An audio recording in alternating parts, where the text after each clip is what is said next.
Gobierno del Estado de Durango. Secretaría de Educación. Muy buenos días. Mi nombre es Justo Martínez Carrillo.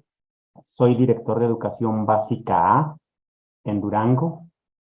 El día de hoy daremos continuidad a las acciones específicas relacionadas con la propuesta complementaria de formación docente en este estado de Durango, respecto al Plan de Estudios 2022 para la educación preescolar, primaria y secundaria.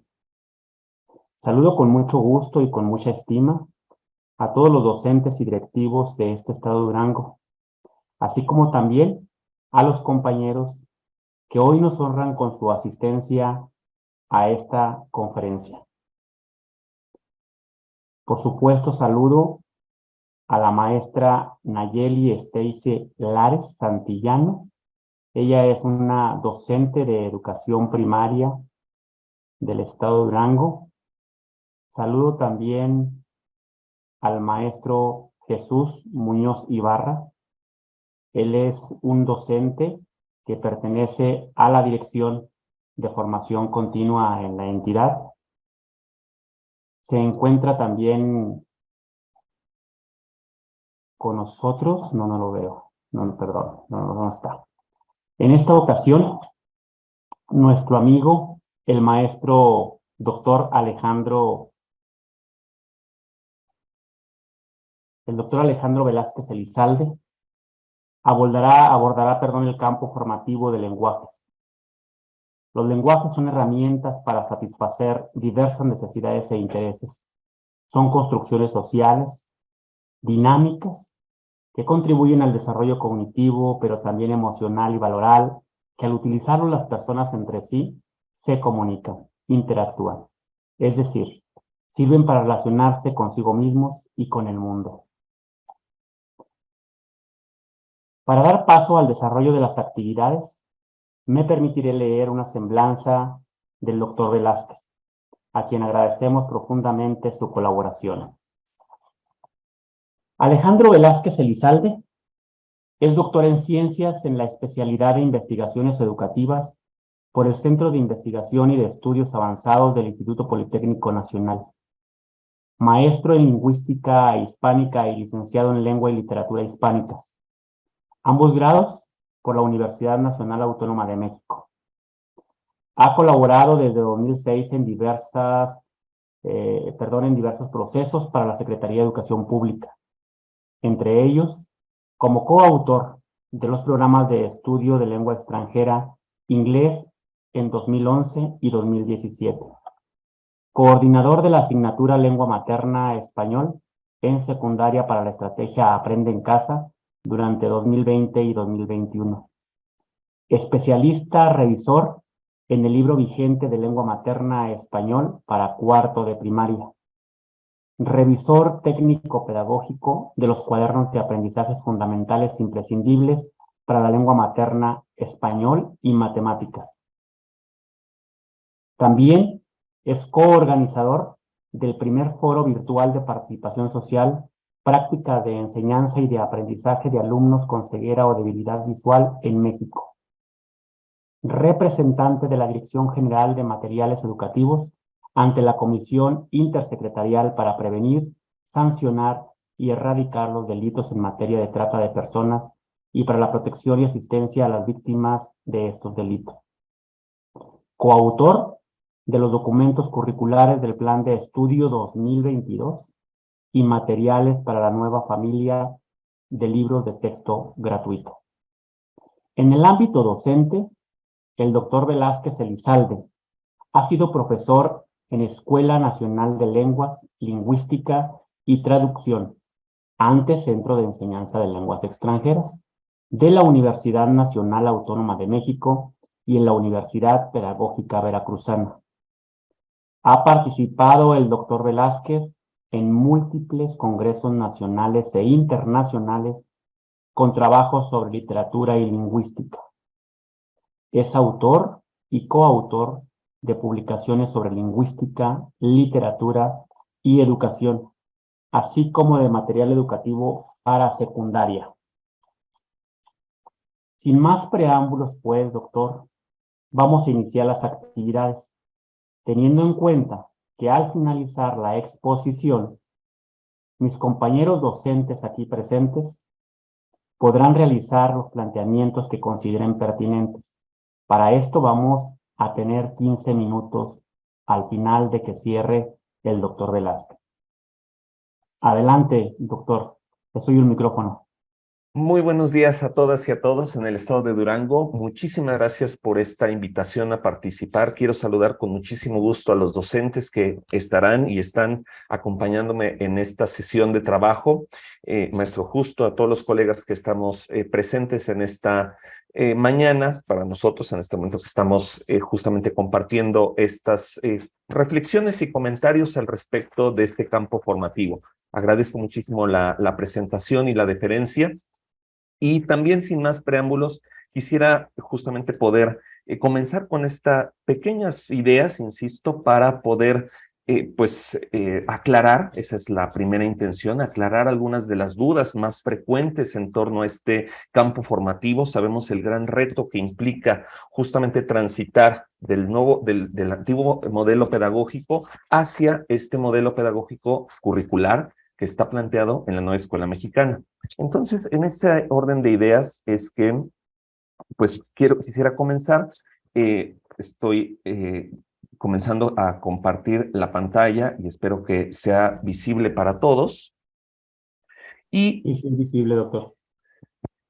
Como ustedes lo están viendo en el título, lo que trataré de exponer justamente en los siguientes minutos, pues son algunas características básicas y consideraciones didácticas iniciales en relación con este campo formativo de lenguajes. Sabemos que es uno de los campos formativos más relevantes, no porque los demás no lo sean, sino tiene este gran peso histórico dado por el hecho de que aquí justamente se inserta el estudio de las lenguas maternas, también se inserta las artes y se van a insertar también las lenguas extranjeras en un sentido plural, las lenguas originarias, desde luego, por eso hablaba de lenguas maternas hace un instante, no solamente aludiendo al español, sino a toda la diversidad de lenguas maternas que existen en nuestro país, y desde luego en el estado de Durango, en lo particular. Y bueno, una primera caracterización tiene que ver con, desde luego para ustedes, en la relevancia que tiene, ¿de dónde venimos? ¿Cuáles son los resultados más inmediatos que tendríamos o las situaciones más apremiantes que en el estado de Durango se plantean? He tenido la oportunidad, y lo quisiera compartir para los colegas que probablemente no hayan visto este documento, aunque es de dominio público, esta evaluación diagnóstica que justamente elaboró Mejoredu en el año pasado en relación con una prueba de lectura que justamente se aplicó de manera muestral en el estado de Durango. Aquí ustedes están viendo en la gráfica inicial los resultados para primaria, el número de aciertos que tuvieron en esta prueba los estudiantes de educación primaria en el estado de Durango, y en la siguiente diapositiva en el caso de secundaria. Es decir, nos están dando una radiografía de cuál es la situación en el estado de Durango, y bueno, eso es una radiografía, es un momento, es una fotografía, y sobre esa fotografía que tenemos, que desde luego nos tiene que dar pie a interpretar y a entender qué significa, desde luego también todos los aspectos estadísticos que siempre se consideran en cualquier prueba diagnóstica. Más allá de eso, o más bien rebasando esos límites, pero también considerando estos resultados que está entregando el Mejoredu en relación con la situación de lectura en el estado de Durango, una pregunta importante que es necesaria hacerse es, bueno, ¿cómo avanzamos de estos resultados que estamos viendo? Que, insisto, los podemos leer como los podemos leer como un motivo de inquietud o los podemos leer como un acicate, como un aliciente para poder justamente avanzar. Y entonces, esta oportunidad para cambiar, no solamente a nivel estatal, sino desde luego a nivel nacional, implica, al menos, atravesar por algunas de las siguientes situaciones. Una primera es que, contrariamente a lo que intuitivamente pudiéramos pensar, leer y escribir cada vez es más complejo. Es decir, los chicos se están enfrentando, nuestros estudiantes se están enfrentando, nosotros mismos nos estamos enfrentando a nuevos tipos de textos, a nuevas tecnologías. Tenemos que además también tener el conocimiento de las formas clásicas en las que se ejercían estas habilidades, la lectura y la escritura. En ese sentido, y les digo, contrariamente a lo que se piensa, leer y escribir cada vez es más complejo. Necesitamos tener un abanico, un repertorio mucho más amplio de habilidades. Y esas habilidades requieren nuevas formas de aprendizaje, algunas de las cuales, que es el segundo punto que estoy abordando, son prácticas escolares, son maneras, son formas de enseñanza que se han aplicado en la escuela y que también, nuevamente, de manera muy paradójica, una situación que nos puede resultar en una contrariedad, es que estas prácticas a veces terminan por dificultar el aprendizaje en lugar de facilitarlo. Nuestra labor, lo sabemos, esa es una condición que siempre se ha dicho, se inculca desde luego en las normales, es parte del discurso oficial, es parte de los discursos en el colectivo docente. Tenemos esta gran misión de hacer que el aprendizaje sea más fácil, pero también tenemos que reconocer y tenemos que hacer este ejercicio de introspección. ¿Cuáles son las prácticas que, aunque nos han funcionado, en el gran plano de cosas, pueden ser prácticas que terminen evitando un mejor desarrollo en los estudiantes? Es decir, que tienen resultados, pero esos resultados son incluso mucho más prolongados en el tiempo en comparación con otras maneras que a lo mejor no nos son tan conocidas, que a lo mejor no hemos experimentado, que a lo mejor tenemos ciertas dudas o ciertas inquietudes de cómo llevarlas al aula. Un tercer aspecto, también lo señalaba hace algunos segundos, tiene que ver con que necesitamos resolver lo que ya venimos arrastrando, pero también y sobre todo enfocarnos en el futuro. ¿Y por qué no solamente, digamos, ya sería suficiente problema resolver el pasado? Pero cuando también tenemos que enfrentar el futuro, eso quiere decir que tenemos que preparar a los chicos para problemas que nosotros mismos no hemos enfrentado, pero que tal vez ellos sí enfrenten.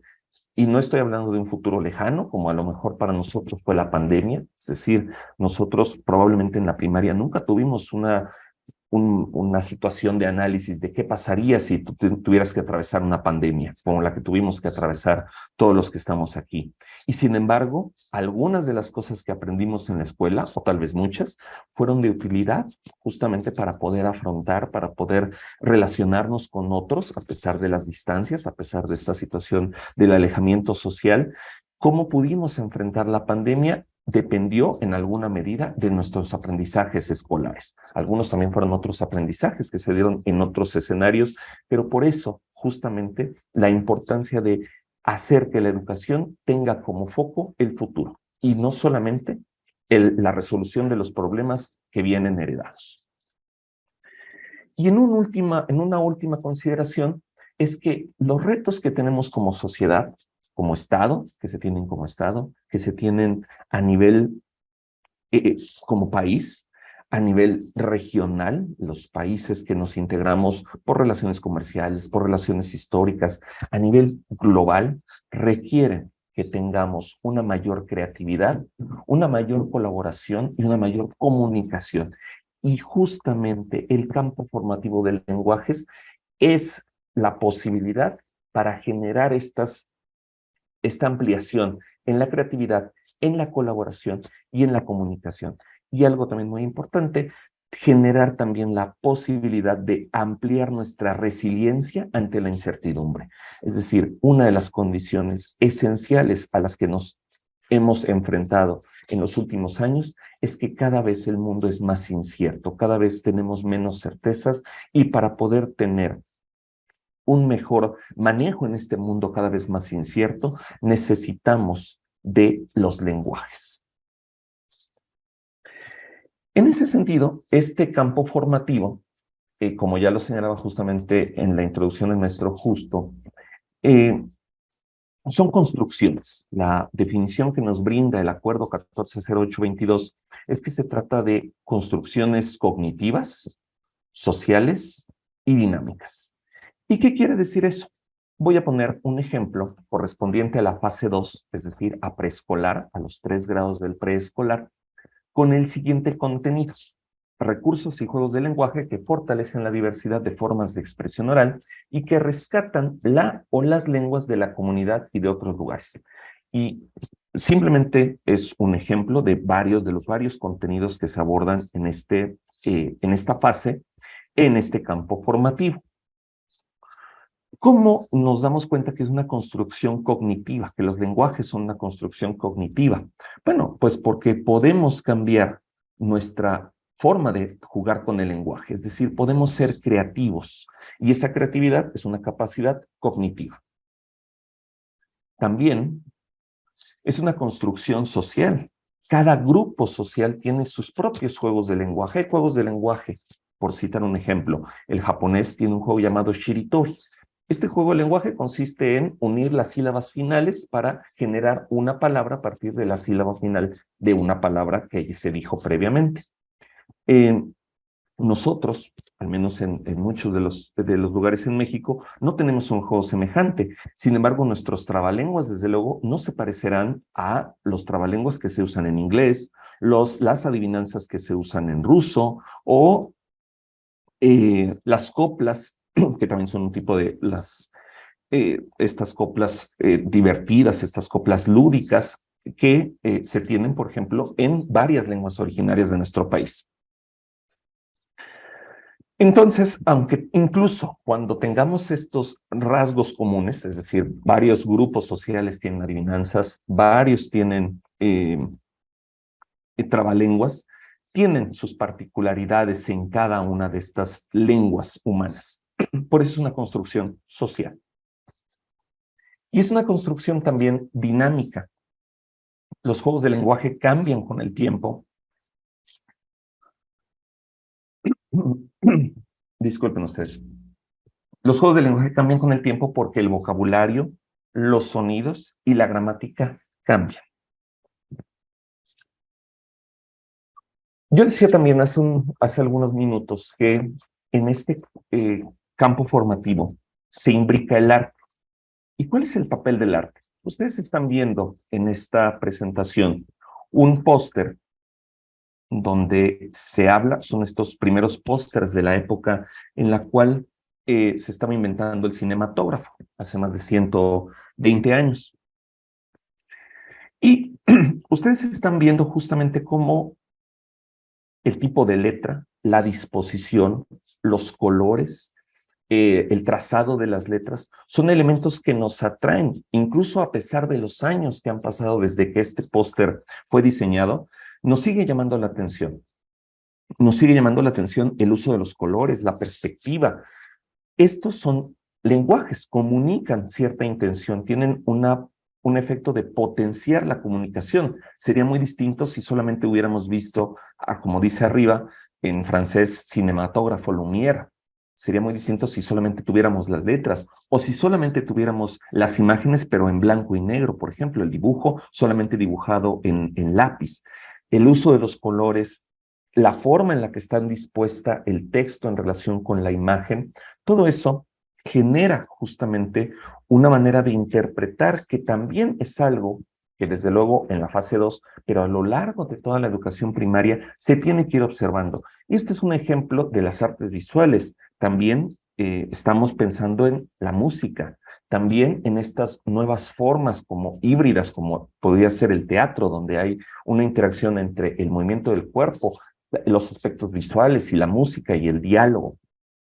También otras formas incluso híbridas como la instalación artística, donde se recrean usando aspectos o elementos de la vida cotidiana, se acomodan o se disponen en un espacio con una cierta intención de transmitir una expresión, una emoción, un sentimiento. Es decir, en el caso del campo formativo de lenguajes, se está trascendiendo una perspectiva que conciba las artes como meras manualidades o como meros elementos decorativos o como únicamente el trabajo con aspectos técnicos, el trazado de líneas o la gama cromática o las distintas técnicas artísticas para la escultura. o la contemplación. Todo eso se está rebasando en este campo formativo, en el planteamiento curricular que se hace en este campo formativo de lenguajes, para poder llegar a una nueva interpretación de las artes que están integradas con los lenguajes, como lo estamos haciendo aquí, o como este ejemplo del póster nos lo muestra, donde hay una parte artística que se complementa con el elemento lingüístico, con lo que está escrito, con la letra, de tal manera que el arte nos ayude a tres cosas. Una, a potenciar la introspección, es decir, a examinar nuestros propios sentimientos, a examinar nuestras propias emociones y poder tenerlas tenerlas como en una especie de burbuja que nos permita justamente contemplar estas dimensiones que están dentro de nosotros. El arte como algo que nos ayuda a interiorizar, a entender a otros a partir de la introspección. También permite la expresión, permite sacar las ideas que tenemos, ponerlas a disposición de otros, a veces no con la intención de comunicar, a veces simplemente por el hecho lúdico, por el acto expresivo en sí mismo. Y en un último nivel también, como lo estamos viendo, regreso al ejemplo que ustedes están viendo en la pantalla, enfatizar la comunicación. Es decir, ser un elemento que no solamente agrega un valor decorativo o un valor meramente de la apreciación estética, sino todos los elementos que están comunicándose y que tenemos que tener la capacidad de interpretar para poder lograr justamente una comprensión más amplia del mundo, de los sentimientos. ¿Qué estarían pensando estas personas que diseñaron este póster? ¿Qué estarían pensando quienes en su momento, hace más de 120 años, se enfrentaban a este póster y a esta nueva novedad tecnológica y se planteaban la pregunta de ¿cómo será el cinematógrafo? ¿Qué hace? ¿En qué está cambiando nuestras vidas? Estas preguntas, de alguna manera, si ustedes lo ven justamente en este póster que están platicando muchas personas, era la novedad. Eso nos lo está reflejando. Es una manera, entonces, el arte de enfatizar la comunicación, como lo acabo de mencionar. Y también, desde luego, ¿cuál es el papel de nuestras lenguas originarias? Casi prácticamente todos los estados de la República, lo sabemos, tienen población de lenguas originarias, ya sea porque son locales o bien también por los fenómenos de migración interna. Y en ese sentido, algunas de las planteamientos que pueden ser útiles para este trabajo con las lenguas indígenas desde el campo formativo de lenguajes, es importante considerar una evaluación sociolingüística que nos permita justamente saber en una comunidad, entiéndase como comunidad, no solamente el territorio, sino también las distintas comunidades con las que vamos interactuando, comenzando desde luego por el aula y por la escuela, que también son comunidades. ¿Cuál es la evaluación sociolingüística que tenemos del uso de las lenguas en cierta comunidad? Insisto, la de aula, la de escuela o en un sentido más amplio. ¿Con qué recursos se cuentan? Tenemos material impreso en una lengua originaria o en las lenguas originarias que se trabajan en la comunidad. Tenemos grabaciones, por ejemplo. Tenemos videos. ¿Qué recursos disponemos? ¿Podemos hacer libros cartoneros? ¿Existe alguien que nos pueda apoyar con eso? Ese es uno de los insumos prácticos sobre el uso de las lenguas, o más bien para el uso de las lenguas indígenas en el aula y fomentarlas con base en el programa. ¿Cuáles son las características culturales de las distintas lenguas y los distintos grados de bilingüismo? Es decir, de manera tradicional se considera una división entre la lengua materna y las segundas lenguas. En el caso del campo formativo no se plantea esta división de manera tan estricta. Sin embargo, lo que sí es cierto es que en el trabajo cotidiano con ciertas lenguas, algunas requieren de mayor apoyo para que se puedan desarrollar todas las habilidades lingüísticas y en otros casos este apoyo, esta ayuda que se brindará desde el aula será menor. Por eso es importante tener esta reflexión sobre las características culturales de las distintas lenguas y cuál es el grado de bilingüismo. ¿Se parece más a un grado de bilingüismo cercano al de la lengua materna o solamente conocen, por ejemplo, las prácticas culturales? En algunos casos, los chicos o los estudiantes conocen la lengua, la escuchan, pero no tienen la voluntad de participar y de usarla por distintas razones que atienden a distintos factores sociales, o incluso a veces puede ser meramente que los chicos están en esta situación en una comunidad justamente donde se usan distintas lenguas originarias, pero ya no las conocen, ya no las practican, ellos mismos ya no son, a veces no tienen incluso tanta voluntad para poderlas emplear por distintos factores sociales. Por eso la importancia de reflexionar sobre las características culturales. Y en este sentido, y conociendo justamente la situación en la cual las lenguas originarias han venido en retroceso frente al español, desde luego, pero también a las presiones de aprender incluso otras lenguas extranjeras distintas al español y a las lenguas originarias de nuestro país. Bueno, por eso también es muy importante extender los usos de la lengua y particularmente la escritura, incluso en aquellas lenguas que no tienen un sistema de escritura normado, oficial. Estas publicaciones que ha hecho, por ejemplo, el Instituto Nacional de Lenguas Indígenas en relación con las normas de escritura. Incluso en esos casos es importante generar desde la escuela, generar desde el espacio de aula, estas convenciones sobre la escritura que permitan potenciar el uso, porque la escritura no es que sea superior a la oralidad, es otra manera de representar la lengua, como también las lenguas de señas son una manera de representar la lengua. Sin embargo, el valor de la escritura radica en que nos permite fijar lo que tenemos y poder pensar a propósito de esa lengua que se escribe. Cuando escribimos un poema, cuando escribimos el procedimiento para hacer alguna prenda de vestir, y la podemos documentar por escrito, podemos dejar un registro, eso también permite pensar los procesos y resignificarlos, actualizarlos, traerlos al siglo XXI. Porque efectivamente las lenguas originarias no son productos del pasado, son herramientas vivas en nuestro siglo XXI. Y por eso, por todos los saberes que contienen, por toda la información, por toda la visión del mundo que tienen, es que es tan importante documentarla y ampliar, no solamente preservar, porque no son solamente aspectos de un museo, es ampliar los usos de las lenguas originarias. Y en esa ampliación de los usos, la escritura juega un papel preponderante. ¿Cuál es la metodología entonces que se emplea en este campo formativo? Esa es otra pregunta importante a responder. Cabe notar que hay una libertad para escoger la metodología. A lo largo del documento curricular del Acuerdo 140822, por el que se establece el Plan de Estudio para la Educación Preescolar, Primaria y Secundaria, se dice con toda contundencia que hay una libertad para escoger la metodología. Es decir, los profesores tendrán esta libertad. Sin embargo, y digamos, sin embargo, cabe entenderlo no como una restricción, sino como una posibilidad, es que los libros de texto que ustedes en el Estado y que los demás colegas en el resto del país han discutido en los consejos técnicos escolares, emplean la metodología de proyecto comunitario. ¿Se pueden usar otras metodologías? Sí. Por ejemplo, aprendizaje basado en problemas. Se puede trabajar también los simples proyectos, los proyectos que no son de carácter comunitario. Se puede trabajar aprendizaje-servicio, aunque es una metodología que trabaja el campo formativo de lo humano y lo comunitario, es una metodología que también se puede usar para el campo formativo de lenguajes.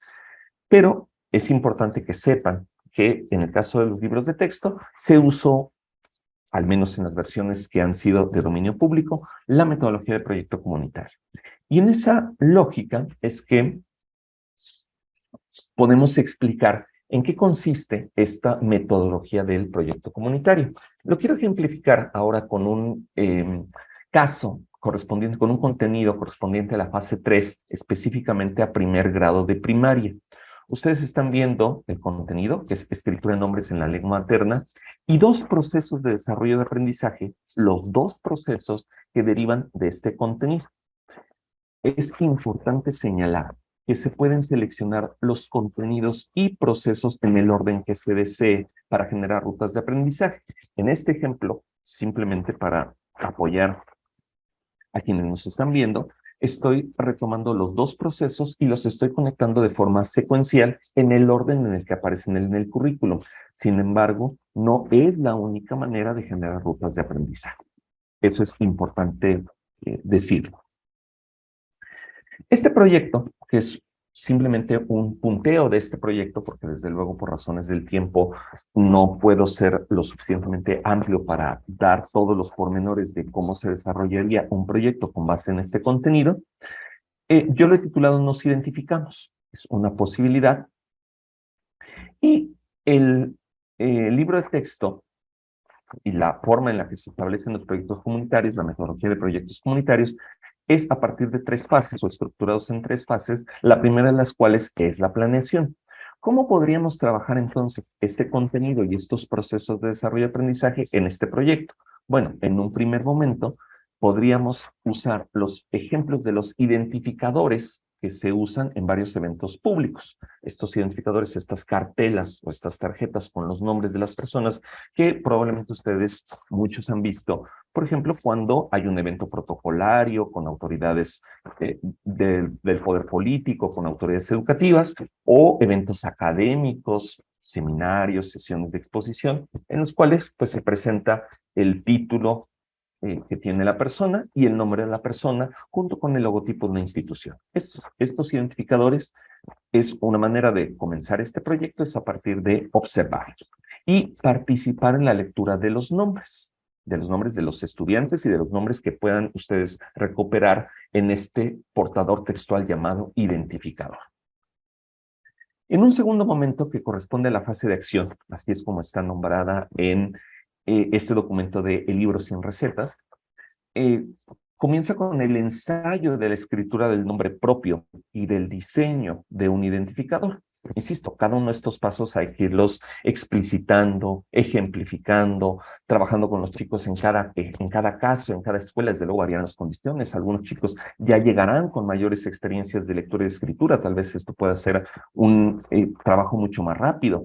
Habrá habrá escuelas en las que los chicos lleguen con menores experiencias de lectura y entonces el trabajo sistemático con la forma de las letras, con los aspectos de entender la direccionalidad de la escritura, es decir, que escribimos en el caso del sistema alfabético de izquierda a derecha, bueno, pues requerirá un trabajo bastante más a profundidad. Esto simplemente, insisto, son algunas ideas de cómo se puede desarrollar este proyecto. Pero atravesar por este ensayo de la escritura, y por eso lo denomino como ensayo más que escritura, justamente para hacer sentir que no se tiene que escribir de manera perfecta la primera ocasión. Los chicos en la escuela tienen esta posibilidad de equivocarse de forma segura porque no tendrían por qué estar expuestos a burlas, no tendrían por qué estar expuestos a cuestiones disciplinarias correctivas, sino a un trabajo muchísimo más integral donde el error, cuando sea el caso, cuando hay un error no provocado desde luego, cuando hay un error genuino por parte del estudiante, que ese error sea una fuente de aprendizaje. También los profesores nos equivocamos, todos nos podemos equivocar y es importante recalcar el valor que tiene este error como una posibilidad de aprendizaje y no como algo que se tiene que condenar o que se tiene incluso que evitar.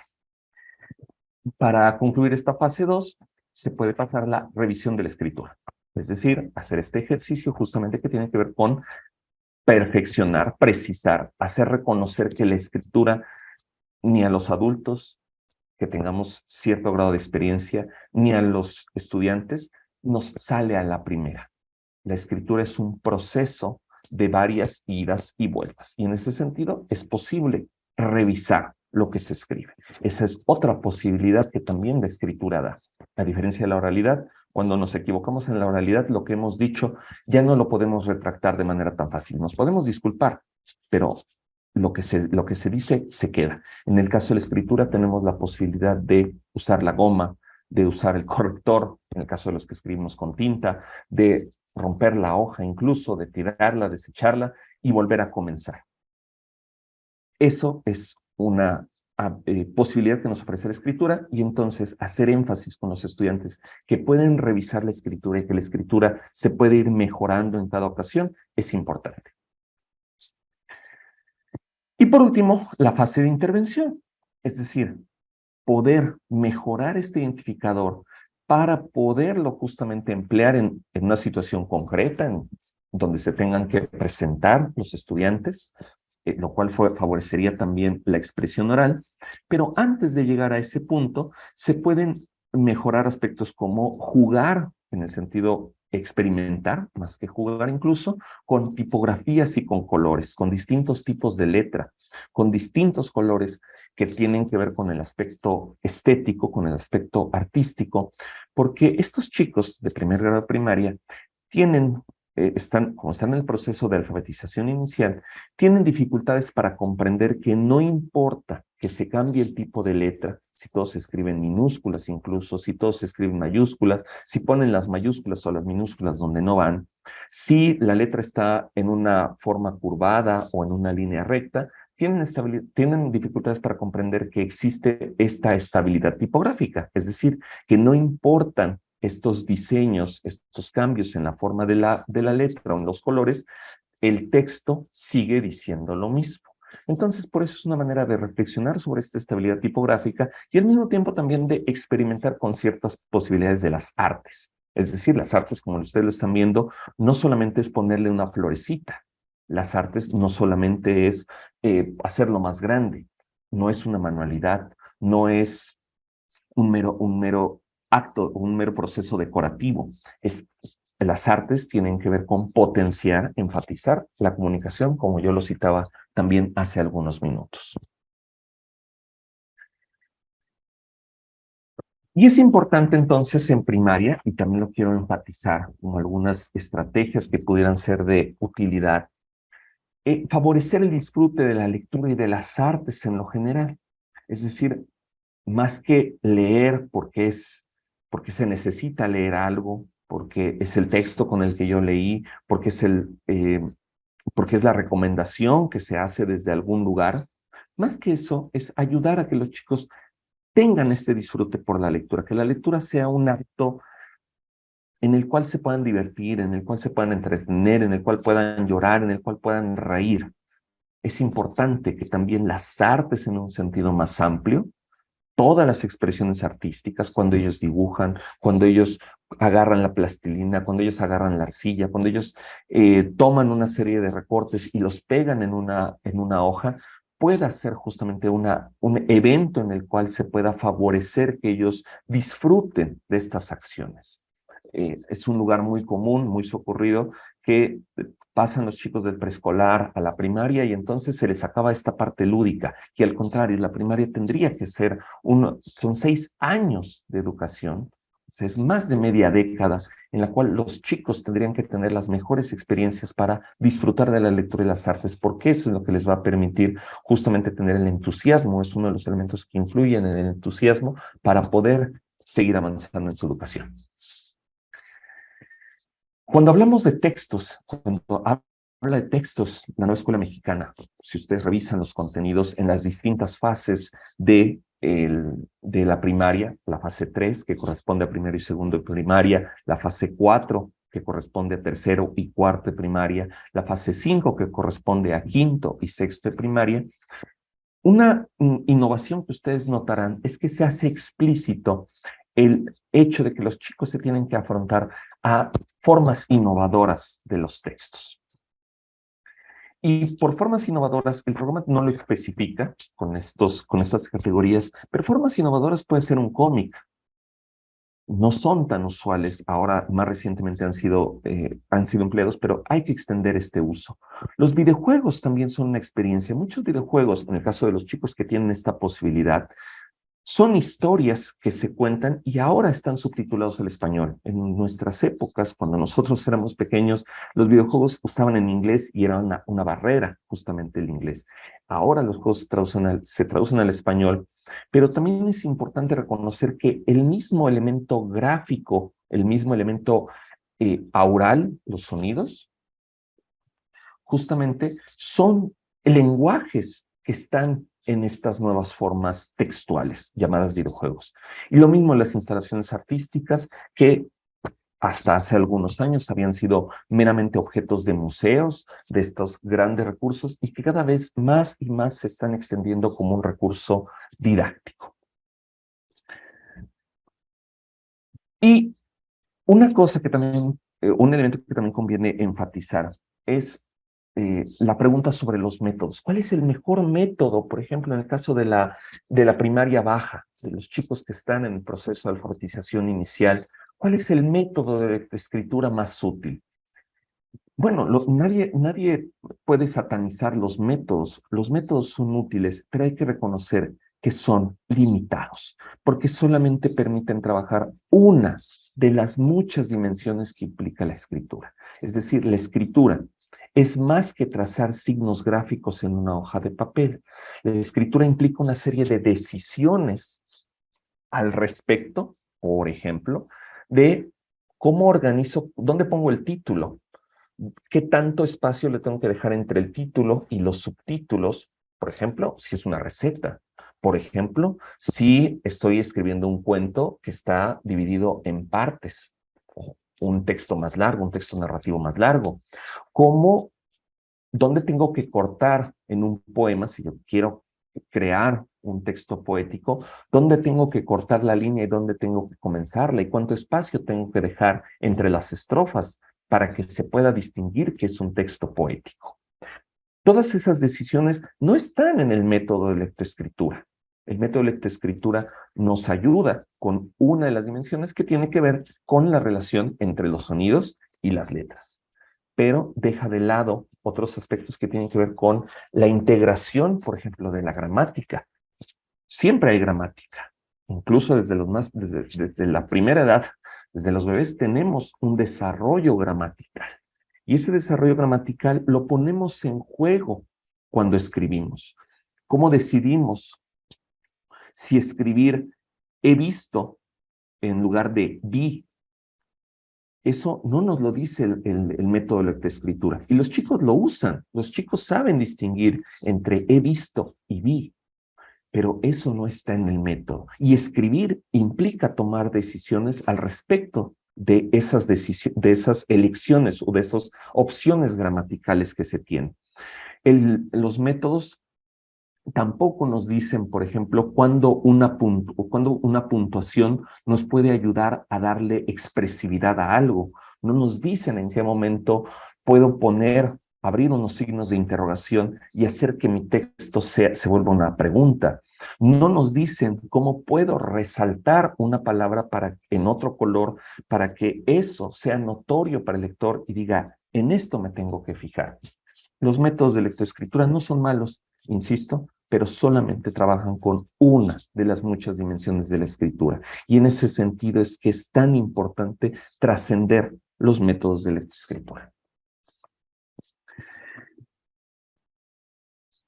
Algunas entonces de las finalidades del campo formativo, o más bien las 4 finalidades del campo formativo están en la pantalla, tienen que ver con la valoración de la diversidad, la apropiación de formas de interpretar y producir, la experimentación creativa y lúdica en los lenguajes y el establecimiento de vínculos. Conecto con lo que yo estaba citando al inicio de esta presentación. Es más que necesario comenzar a recalcar el valor de la colaboración, lo que nos ha permitido superar los problemas y lo que nos seguirá permitiendo en el futuro resolver los grandes problemas que nos aquejan como Estado, como país o como planeta, es poder establecer vínculos. Y la manera primaria en la que establecemos estos vínculos es a través del lenguaje. Quiero ejemplificar estas finalidades nuevamente con la fase 6 en secundaria a partir de un contenido. Es importante que mencione que no es que este contenido, o solamente desarrollando este contenido, desde luego, se logran todas las finalidades. Más bien la pregunta es a la inversa. Es decir, ¿cómo cuando trabajo con un contenido permito lograr esas finalidades de este campo formativo? Esa es la pregunta crucial que tendríamos que hacernos en cada ocasión. ¿De qué manera mi actuación pedagógica, mis estrategias didácticas permiten que cuando trabaje este contenido esté consolidando el desarrollo de los estudiantes y apuntarlos o orientarlos a las finalidades de este campo formativo, a las finalidades que acabamos de ver. Es decir, en un primer lugar, a la valoración de la diversidad. Y aquí con este contenido, que es los elementos y los recursos estéticos de la lengua española en la literatura oral y escrita, esta valoración de la diversidad, bueno, sí, es valorar una diversidad de textos. Uno de las situaciones que los profesores de secundaria muy probablemente conozcan es que se ha estudiado la literatura a partir de un canon de lecturas, es decir, se tienen que pasar por ciertos autores sin los cuales no se ha estudiado. Si no se estudian los autores, entonces no se ha estudiado la literatura. Y la nueva escuela mexicana lo que plantea es que la diversidad de textos es tan amplia y vienen de tantas tradiciones y vienen de tantos autores y no solamente de un solo país, no solamente los textos clásicos de Europa Occidental que leemos, de España, los textos traducidos del francés, los textos traducidos del inglés al español. No, la nueva escuela mexicana está solicitando que se abra la diversidad, que nos abramos a nuevas posibilidades literarias. Y para eso, justamente, importa la diversidad de textos. ¿Cómo nos apropiamos de la interpretación y de la producción? Bueno, apropiarnos de la interpretación, en el caso de los elementos y recursos estéticos, atraviesa por poder interpretar distintos textos, porque no solamente los cuentos son textos en los cuales podamos encontrar elementos y recursos estéticos, ni solamente los cuentos son es literatura. También hay la literatura oral, las canciones de cuna son parte de nuestra literatura oral, las coplas, las décimas, los sones. Esta música popular son aspectos donde existe la posibilidad de reflexionar sobre el carácter literario que tiene. Y para ello necesitamos de un análisis detallado, poderlo ejemplificar, poderlo vivenciar con los estudiantes. Porque esto, cuando podemos tener esta comprensión amplia, nos permite experimentar de forma creativa y lúdica. Es decir, conocer estos elementos, conocer las sinalefas, conocer las rimas, conocer las paronomacias, todos estos elementos que tienen estos nombres también muy rebuscados y complicados, los juegos de antonimia, las paradojas, todos estos elementos que tienen como recursos estéticos la literatura o los textos literarios, bueno, cuando podemos reflexionar, podemos reelaborarlos de forma creativa. No solamente es aprenderse estos nombres justamente complicados, eso no nos basta para poderlos reelaborar, hay que jugar con ellos, hay que experimentar con ellos. Y por último, este aspecto del establecimiento de vínculos. Alguien podría preguntarse, bueno, ¿cómo es que estos elementos que son objeto de estudio disciplinar, en qué medida el estudiar estos elementos me ayuda a establecer vínculos? ¿Con quién voy a establecer esos vínculos?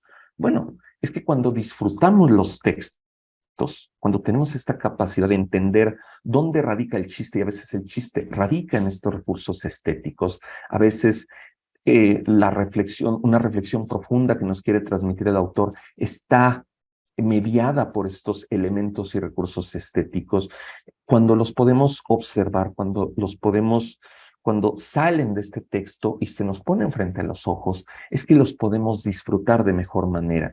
Y cuando disfrutamos un texto, no solamente estamos conociendo más sobre el texto, estamos conociendo más sobre nosotros mismos. ¿Cuáles son mis gustos?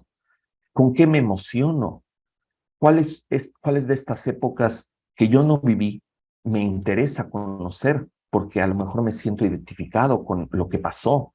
Me hace reflexionar sobre mis problemas cotidianos. Me hace pensar en qué manera puedo resolver un problema que tengo con alguien cercano a mí. Esa es la importancia de poder abordar estos textos. Entonces, estos elementos no solamente son puntos que podemos contemplar, sino que podemos reflexionar. Con eso, pues, hemos llegado, o he llegado yo también al final de esta presentación. Como ustedes pudieron ver, he abordado la definición del campo, cuál es la metodología y cuáles son las finalidades. Y bueno, pues en ese sentido, nuevamente quiero agradecer al Estado de Durango, a las autoridades estatales, a las autoridades educativas del Estado de Durango, que pues me han hecho el favor y la deferencia de invitarme a participar con ustedes. Y profesoras, profesores, pues espero que estas reflexiones sean de su mayor interés, que puedan ser objeto de discusión, que puedan ser disparadoras de preguntas. Y creo que es justamente al momento en el que nos dirigimos de las preguntas que tengan los compañeros que nos han acompañado en esta sesión de trabajo. Maestro Justo, muchísimas gracias por este espacio. Al contrario, doctor Alejandro Velázquez, muchísimas gracias a usted.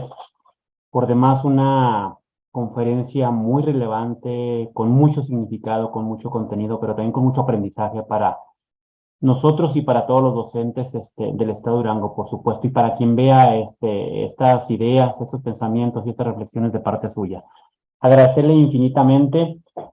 Yo previo a pasar al tema de preguntas de los compañeros que están aquí en esta conferencia, pues recapitular. Me parece sumamente relevante esto que usted comenta acerca de que el campo de lenguajes tiene que ver con una construcción, pues, de significados, una construcción que es dinámica, que nos permite, pues, llevar nuestra cognición a la parte social, una construcción que tiene que ver que utilizamos incluso desde que nacemos, doctor, para expresarnos, para conocernos, para pensar, para interactuar, para representar, para comunicarnos, para interpretar, por ejemplo, ¿no?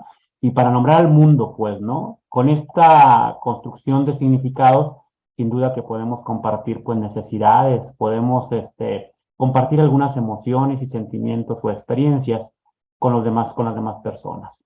Yo creo que totalmente de acuerdo con usted, sin duda, que el campo de lenguajes pues es un campo transversal de muchísima relevancia, ya lo dijo usted, seguramente no el más, no quiere decir que los demás no sean relevantes, pero yo creo que cuando desarrollamos o formamos a nuestros estudiantes, a nuestros niños, a nuestros adolescentes y jóvenes con yo diría, con un espectro amplio sobre estas prácticas sociales del lenguaje que sin duda, tienen gran parte del camino recorrido, doctor.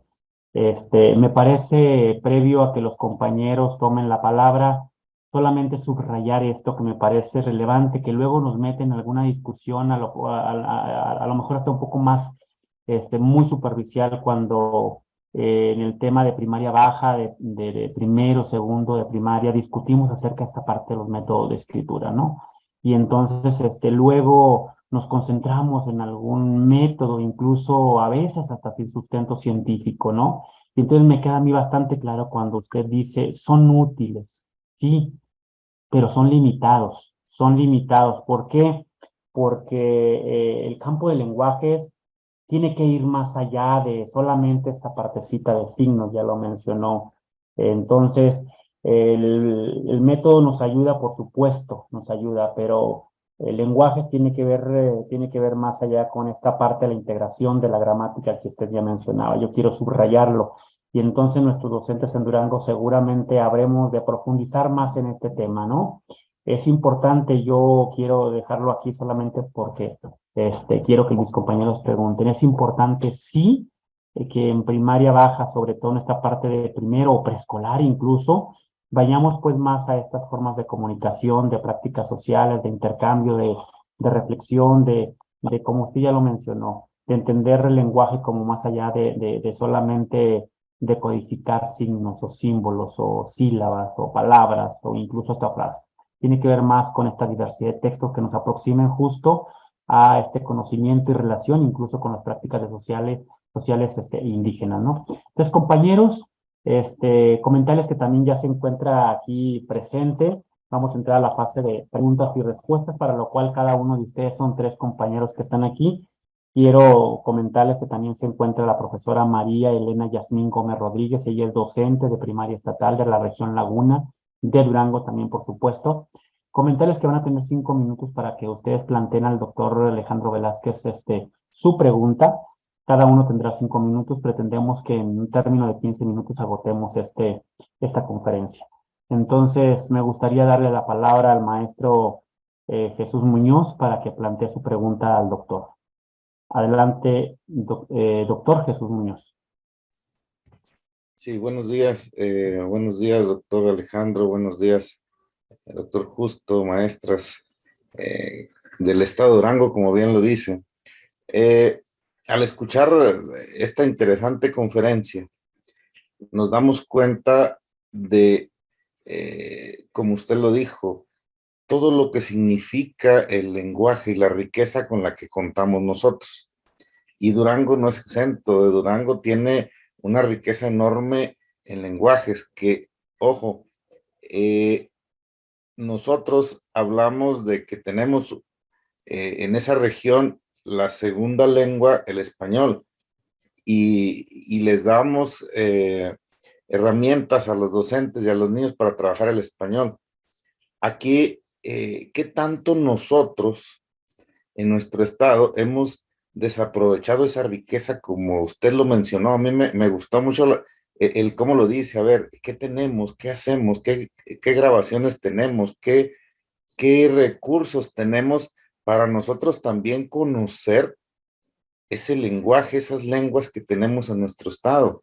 Porque es riqueza cultural de nuestro estado. Entonces,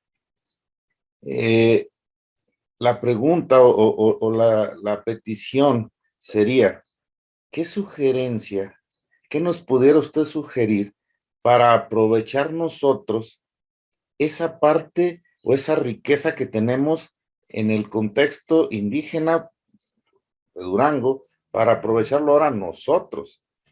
Nosotros, porque hablamos nosotros de una segunda lengua, el inglés, pero no conocemos las lenguas que tenemos indígenas. Entonces, ¿qué sugerencia nos pudiera usted compartir para nosotros aprovechar esa parte? Hoy que se habla un poquito de que tenemos la libertad para escoger una metodología, bueno, pues también veo yo que tenemos la libertad de conocer nuestra propia riqueza. ¿Qué sugerencia nos puede dar, doctor?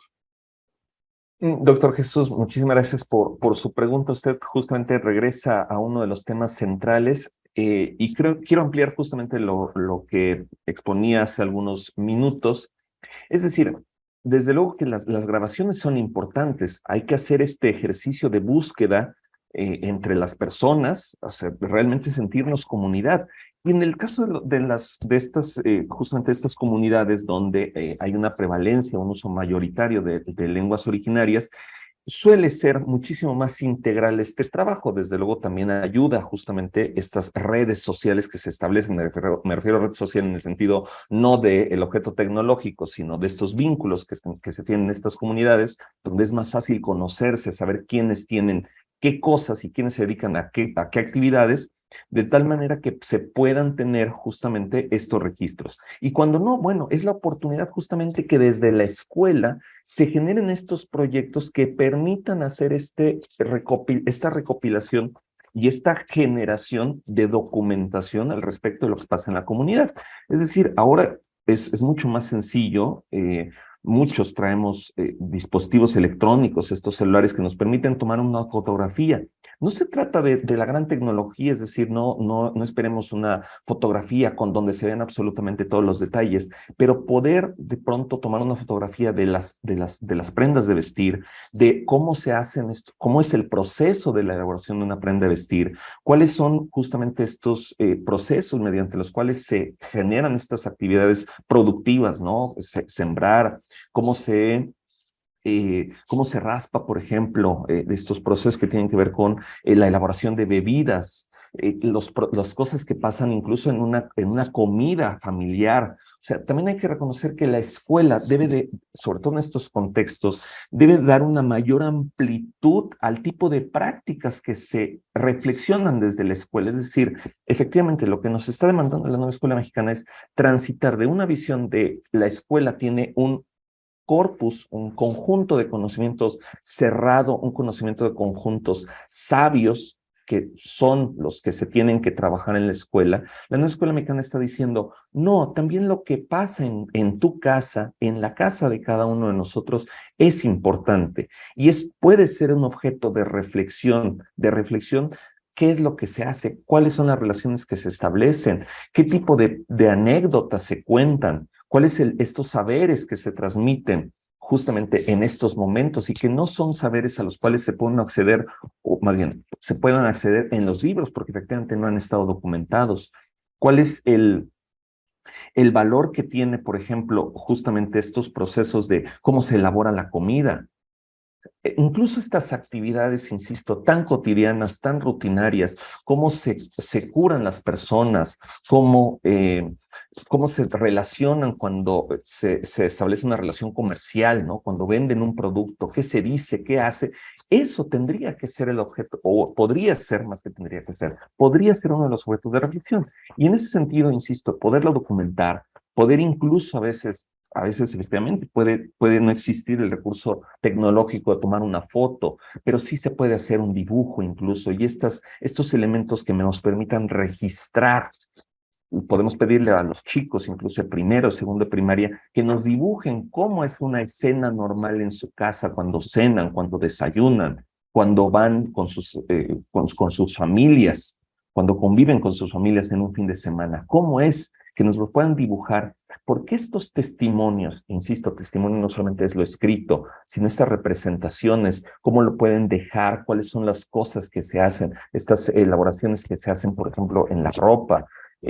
Todo eso es parte de este gran abanico de elementos que en el campo formativo de lenguajes tienen un significado, tienen una simbología, tienen una interpretación, comunican y entonces es posible registrarlos. Entonces, en ese sentido, es posible ampliar las posibilidades tanto de lo que entra a la escuela como de la manera de documentarlo. No solamente es por escrito, es importante lo escrito, sí, incluso cuando no hay una norma escrita. Es importante tratar de interpretarlo y de poderlo leer en voz alta y poderlo registrar a través de una grabación de audio, que también ahora muchos dispositivos nos permiten tener estas grabaciones de audio de manera muy económica y de manera muy simple. Una fotografía, como yo lo decía hace algunos minutos, incluso un video, ¿por qué no? En los casos en los que se disponga del dispositivo tecnológico. Pero incluso si no se tiene el poder hacer, como yo lo decía, un dibujo, una representación en escultura, un registro a través incluso de recortes con papel que nos permitan representar lo que está ahí, son testimonios, son elementos que nos dejan entender la pluralidad de lenguajes, por un lado, y de conocimientos que están imbricados en estas comunidades donde se usa de forma mayoritaria una lengua originaria. Me queda muy claro. Muchas gracias. Gracias, doctor Jesús Muñoz. Gracias por su pregunta. Y por supuesto, el doctor, pues muchas gracias por esta ampliación de la respuesta, ¿verdad? Yo quiero solamente reflexionar respecto a este mismo planteamiento, doctor Alejandro Velázquez, compañeros. Sin duda, las lenguas originarias de nuestros grupos indígenas y todas sus variantes, lo ha dicho el doctor muy ampliamente, son lenguas, son manifestaciones obviamente de la lengua, son representaciones, son construcciones, por supuesto, son construcciones que se tienen que emplear, se tienen que valorar en las aulas, pues, ¿no? De estos grupos indígenas, doctor Alejandro. Sin duda, esta comunicación y acercamiento que tenemos con los maestros de la región indígena, en este caso en Durango, tepehuanos, huicholes, que tenemos incluso la presencia de algunos tarahumaras en el estado también, es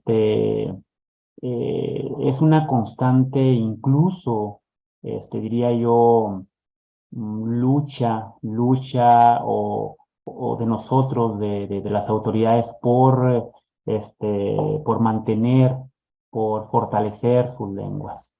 Pero entonces surge una reflexión por parte de los docentes, incluso por parte de los mismos padres de familia de estas comunidades, porque ellos de momento, doctor Alejandro, se interesan más por aprender y fortalecer el español que su propia lengua. Es decir, vemos cómo tristemente se van perdiendo, pues, ¿no? Estas lenguas. Un ejemplo en Durango, por ejemplo, es que no tenemos muchos documentos escritos que nos ayuden a rescatar y a fortalecer y a profundizar este legado histórico, y no solamente por el legado histórico que representa, sino por esta riqueza cultural de lenguajes que tenemos en toda la entidad, por supuesto, no solamente en Durango. Entonces, ellos, la reflexión que hacen es la siguiente, dice, a ver, por un lado, nos solicitan, nos piden que enseñemos en nuestra lengua, en la materna, en la originaria, ¿no? Entonces, pero por otro lado, culturalmente hablando, nuestro círculo es tan pequeño que al salir a la ciudad o a las ciudades o al mundo,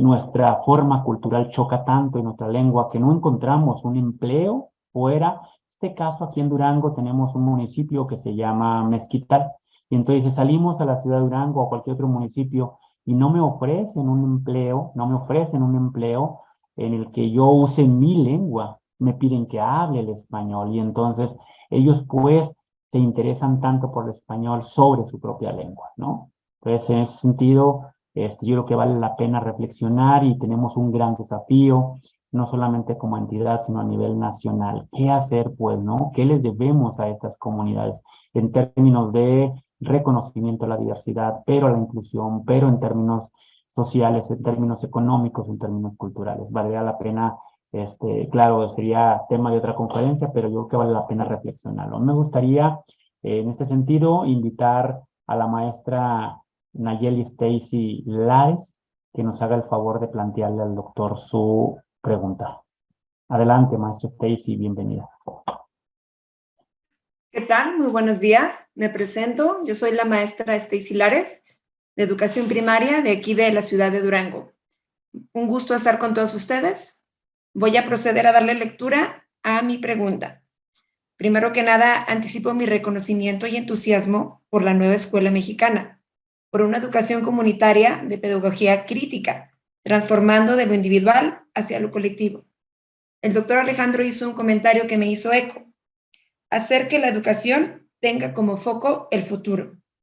Entonces, mi comentario hace referencia, por medio de los saberes de esta visión integral del dinamismo que se desea, de los saberes de los 4 campos formativos, ¿cómo contribuye este campo formativo lenguaje a los rasgos globales del perfil de egreso?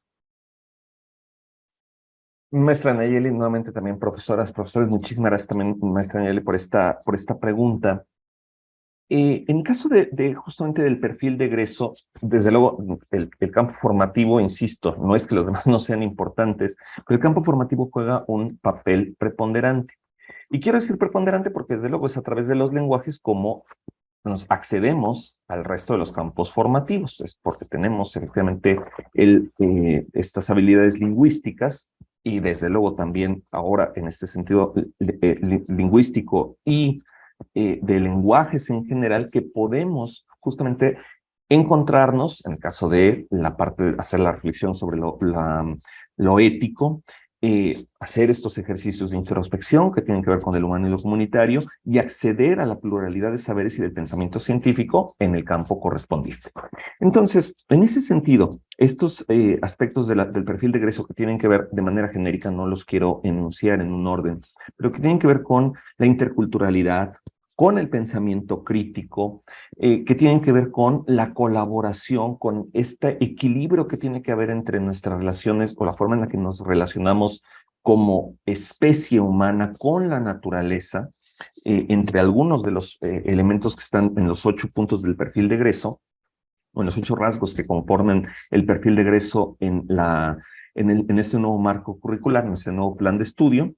En ese sentido, lo que es importante reconocer es la labor del campo formativo de lenguajes es una de las muchos elementos que van a abonar a esta interculturalidad. Por ejemplo, en el caso del pensamiento crítico, bueno, la reflexión sobre los medios de información, lo que señalamos hace también algunos minutos. Tenemos ahora una pluralidad de información, nos sobra información, cada vez es más complejo leer y escribir en este mundo.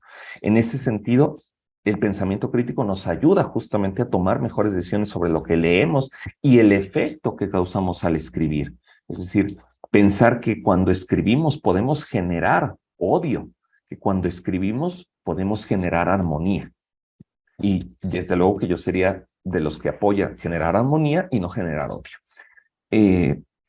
Cuando leemos, podemos enfrentarnos a ideas radicales, a ideas con las que no estamos de acuerdo y que sin embargo pueden ser positivas, pero nos podemos enfrentar también a ideas radicales, cerradas, intolerantes, que nos conduzcan, como lo sabemos, pues no solamente es una situación que se da en nuestro país, desafortunadamente es un fenómeno global, nos podemos enfrentar a textos que fomenten la intolerancia, la discriminación, etc. Entonces tendríamos que saber justamente cómo detectar estos textos. Eso con respecto al perfil de egreso en relación al pensamiento crítico. Este equilibrio de la naturaleza, bueno, el campo formativo de lenguajes tiene que abonar de manera sustantiva a repensar sobre estos saberes, la interacción de los distintos saberes de las distintas comunidades, saberes que algunos efectivamente son tradicionales, pero no son funcionales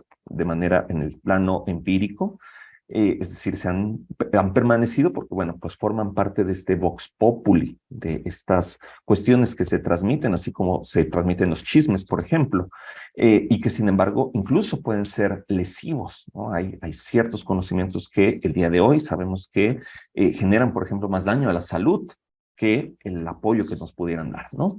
Entonces, saber, justamente poder reconocer este tipo de saberes, poderlos discutir, desde luego tiene que ver con el pensamiento crítico, como lo acabo de señalar, pero quiero enfatizar el aspecto de este equilibrio de la especie humana con el resto de la naturaleza.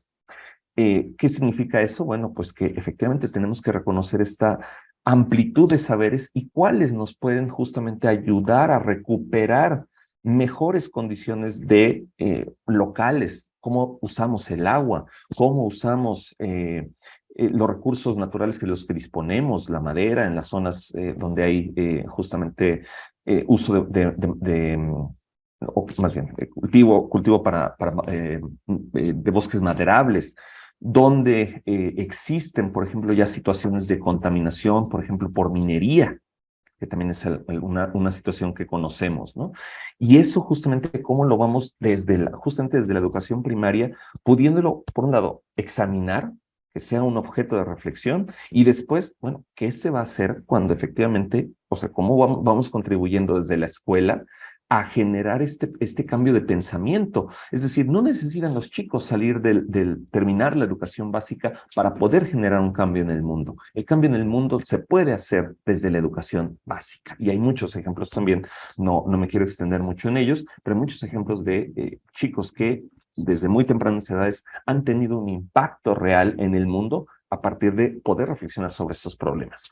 Y quiero tocar otro tema, el tema justamente conectando con la pregunta previa del doctor Jesús, con respecto a la interculturalidad crítica y también con la del doctor Justo. Es decir, cómo fomentamos estas nuevas relaciones donde efectivamente hace una relación asimétrica entre el español y las lenguas originarias, y cómo generamos esta conciencia, por ejemplo, para los usuarios monolingües en español, ¿cómo hacemos esta conciencia de que efectivamente no solamente es valorarlas en el discurso, sino valorarlas en acción, con hechos concretos, estas lenguas originarias? Y sí, incluso a quienes somos hablantes del español, que no tenemos el dominio de una lengua originaria, atraviesa por hacer este ejercicio de conciencia y de valoración y de respeto, y de que nosotros somos hablantes que no somos usuarios de una lengua originaria, tendríamos que ser los más firmes proponentes, los que con más empeño hagamos este ejercicio de convencer, este ejercicio de reflexionar, de estudiar, de comprender también nuestras lenguas originarias y de cómo nos enriquecen también a nosotros, aun cuando no las usemos de manera rutinaria. Es decir, para los usuarios para los que no son usuarios de una lengua indígena, El hecho de conocerlas, el hecho de entenderlas, es una manera de acercarse a otras maneras mucho más complejas de ver el mundo, distintas a las que nos permite solamente el uso de nuestra lengua materna, en el caso de los que somos usuarios del español como nuestra lengua materna. Entonces, insisto, me puedo extender desde luego con los otros aspectos del perfil de egreso, pero quiero resaltar estos 3 puntos que me parecen cruciales en el caso del campo formativo de lenguajes, ¿no? Atender el pensamiento crítico ante una avalancha de información que tenemos, atender las cuestiones de la interculturalidad y este nuevo equilibrio que está mediado por los lenguajes, porque es cuando colaboramos que podemos justamente llegar a estas nuevas formas de entendimiento. Si no hacemos conciencia entre nuestros vecinos, por ejemplo, de por qué es importante cubrir una cuota de agua, por ejemplo, para el mantenimiento, para el saneamiento, para poder justamente hacer este trabajo de cuánto se usa de agua. Si no podemos hacer este ejercicio de convencimiento en un entorno local, va a ser difícil que a nivel municipal, que a nivel estatal, que a nivel país, podamos tener un mejor recurso, un mejor aprovechamiento y una sostenibilidad de nuestros recursos naturales, por citar algún ejemplo. Gracias, doctor Alejandro. Muchísimas gracias, maestra Nayeli Stacy. Y bueno, pues por el tiempo le damos de una vez la oportunidad a la maestra María Elena Yasmín Gómez Rodríguez que haga su planteamiento. Adelante, maestra, por favor. Sí, buenos días. Muy interesante todo lo que menciona el doctor Alejandro y sobre todo pues escucharlo de primera mano, ¿verdad? Porque hay inquietudes que todavía tenemos en el aula. Soy la maestra Yasmín, estoy frente a grupo.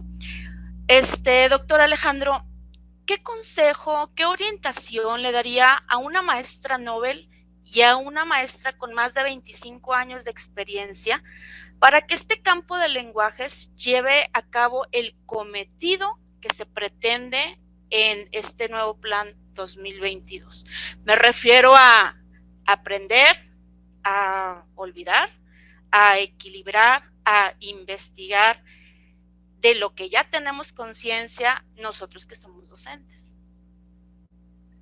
Maestra Yasmín, muchísimas gracias por su pregunta y por su intervención. Y hace usted una pregunta sumamente compleja, muy interesante, desde luego, maestra, porque justo usted está enfocando los dos extremos que son importantes. Es decir, los docentes que ya tienen experiencias, desde luego que tenemos, y lo digo porque yo también soy un docente con inercias en el ámbito en el cual yo también he sido docente, traemos inercias y entonces de pronto esas inercias resulta difícil romperlas. Se necesita esta disposición a dialogar y a seguir aprendiendo, que pareciera, dicho de manera muy en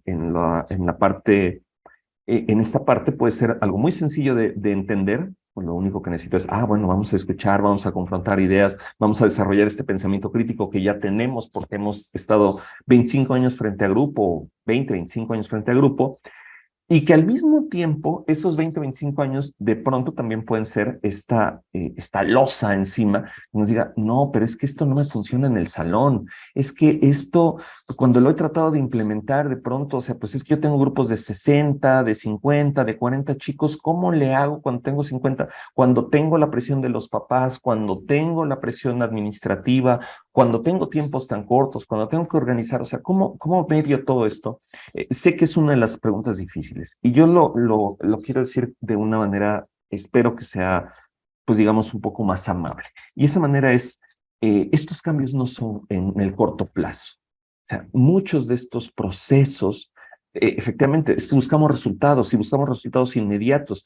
Y ese es justamente uno de los cambios que también en algún sentido la nueva escuela mexicana está proponiendo.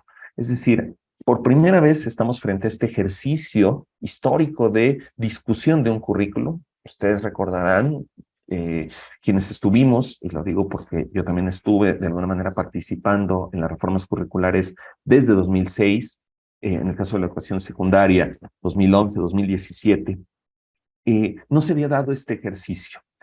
Y la posibilidad de tener este ejercicio justamente radica en poder para estos profesores que tienen mayor experiencia, y ahorita me referiré a los noveles, para estos profesores de mayor experiencia, cómo justamente ir transitando hacia algunas nuevas formas de experimentar en el aula. Porque es eso, los profesores somos experimentadores en el aula. Y a veces esos experimentos no salen bien, y el problema es que también cuando los experimentos no salen mal, pues también es cierto que incidimos de forma real en los chicos. Es decir, lo que decimos, lo que hacemos, cambia la vida de los chicos para bien, pero también para mal, o puede ser también para mal. Entonces, por eso esta responsabilidad. Pero creo que también es importante considerar que no somos perfectos, y a veces la presión social nos ha llevado a buscar este ánimo de perfección, de que tenemos que tener la respuesta precisa, completa, en el momento adecuado.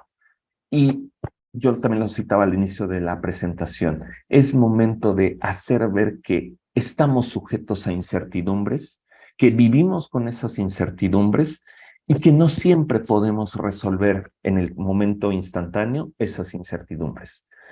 Esa creo que sería el primer elemento. No es tan práctico, por eso pareciera mucho más de algo discursivo, pero cuando uno toma conciencia de que no somos perfectos, de que nos podemos equivocar, eso nos comienza a bajar muchísimo la tensión en los salones, y eso también nos permite entender, escuchar, ser mucho más reflexivo a nuevas ideas, confrontarlas. Es decir, probablemente esta idea no la conozco o la he practicado, no me ha convencido, pero a lo mejor es el momento de volverla a poner en práctica. Eso con respecto a los profesores de mayor experiencia. Y con los profesores noveles es justo que se atrevan a hacer esto, es decir, vienen de un escenario, sobre todo quienes vienen de las normales o de las distintas instituciones de educación superior, y que se enfrentan al grupo, es la oportunidad justamente que tienen para poder reconfigurar la misma forma en la que ellos fueron educados. Es decir, nosotros, los que estamos aquí presentes, fuimos educados en un modelo de asignaturas, en un modelo que partía el conocimiento en estancos, ¿no? En piezas de rompecabezas, y que después nosotros teníamos que hacer esta integración, y a veces algunos la han logrado y otros, a lo mejor en algunas cosas la hemos logrado y en otras cosas no. O sea, de pronto, cuando alguien nos preguntaba, oye, ¿estudiaste cálculo, por ejemplo, en la educación media superior? Pues sí, pero ¿supiste para qué te sirve? Pues no. Algunos esa es una respuesta, ¿no? O en el caso de las lenguas, no, es que yo dejé de estudiar lenguas porque eso de los tiempos verbales, pues nunca le entendí, la verdad, ¿no? Y esta es la oportunidad justamente de que estos problemas con los cuales fuimos educados, estas situaciones desde las cuales fuimos educados, ahora tengamos esta oportunidad de ponerles a los chicos situaciones complejas, como lo es la realidad, y que desde los distintos, que podamos hacer un recorrido, si se me permite, como si le estuviéramos dando la vuelta a una pieza, a una escultura, y pudiéramos verla por todos los ángulos. Eso es lo que nos permite la nueva escuela mexicana. Darle la vuelta a un mismo problema, algo tan banal como pudiera ser una caja, entender una caja, por ejemplo, de un medicamento, la caja donde vienen el nombre del medicamento, cuáles son las sustancias activas, o sea, esto que consumimos cualquiera de nosotros cuando nos enfermamos. Bueno, ¿qué significa úsese solamente IV, ¿no? ¿Qué significa eso? Bueno, eso atraviesa por el lenguaje. ¿Qué significa eso de 300 miligramos? ¿Qué pasa cuando son 500, por ejemplo, en los medicamentos que tienen una presentación en 300 y otra presentación en 500? ¿A quién le puedo dar ese medicamento? O sea, tengo que preguntarle si es alérgico a lo mejor a ese medicamento, y eso atraviesa por lo ético. Y es el cuidado integral de la salud, de lo humano y lo comunitario, ¿no? Entonces, algo tan simple como puede ser, insisto, una caja de un producto que compramos en la farmacia, puede ser el disparador de una situación que en secundaria, sin ningún problema, nos permite abordar los 4 campos formativos. Desde luego, en el caso de lenguajes, bueno, pues he explicado. Y esta posibilidad es la que los chicos que van saliendo de estas instituciones de educación superior de formación docente tendrían que tener esta posibilidad de llevar al aula este nuevo entusiasmo y poder poner estos ejemplos, desde esta vitalidad que tienen, porque ellos son en algunos casos 20 años más jóvenes que el servidor que está aquí hablando frente a ustedes, y poder justamente reflexionar al respecto de ello y poder entusiasmar a sus chicos y poderlos hacer disfrutar de su periodo en la escuela.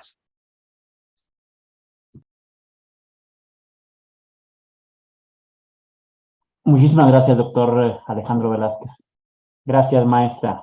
Muchísimas gracias por su planteamiento, muy, muy relevante.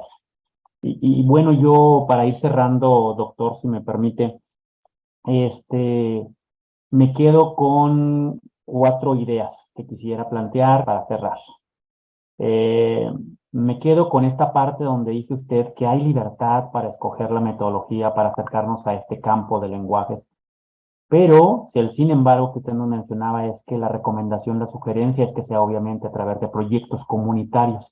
Y no solamente a través de proyectos comunitarios, sino que usted mencionaba todas estas metodologías holísticas que nos permitan de manera sistémica, holística, vuelvo a repetirlo, acercar a los aprendizajes a nuestros estudiantes, como el aprendizaje basado en problemas, proyectos que ya sea usted simples o bien aprendizaje servicio, etcétera, ¿no? Sería la primera idea. La segunda tiene que ver con, en este campo de lenguajes, y yo diría que casi en cualquiera de los campos, tomar el error como una fuente de aprendizaje, sin duda, permitirle a nuestros estudiantes que se equivoquen, que no le tengan miedo al error, que sea una fuente de aprendizaje, ¿no? Número 3, que la escritura es un proceso de varias idas, pero también de varias vueltas a donde tenemos que acercar a nuestros estudiantes, sin duda, ¿no? Y los aproximando cada vez más a esta diversidad de textos que permitan ampliar su espectro en esta construcción, pues, de todo lo que es el campo de lenguajes. Y el número 4 tiene que ver con que el campo de lenguajes que incorpora estas disciplinas, sí del español, pero también del inglés, pero también de las artes, por supuesto, verla como una finalidad de experimentación creativa, por supuesto, y lúdica, pues, que nos permita construir significados, pues, ¿no? Y poderlos implementar de manera transversal en todos los otros campos, en todas las demás disciplinas. Doctor Alejandro Velázquez, pues sin duda agradecerle estos planteamientos tan interesantes, tan marcados de mucha reflexión, pues, con mucha profundidad. Quiero decirle a doctor Alejandro Velázquez que a nombre de la Secretaría de Educación del Estado de Durango y en particular del doctor José Guillermo Adame Calderón, nuestro secretario de Educación, pues agradecerle, por supuesto, sus aportes, su conocimiento, su vasta experiencia, pues ha dejado en los docentes de Durango muchísimo aprendizaje.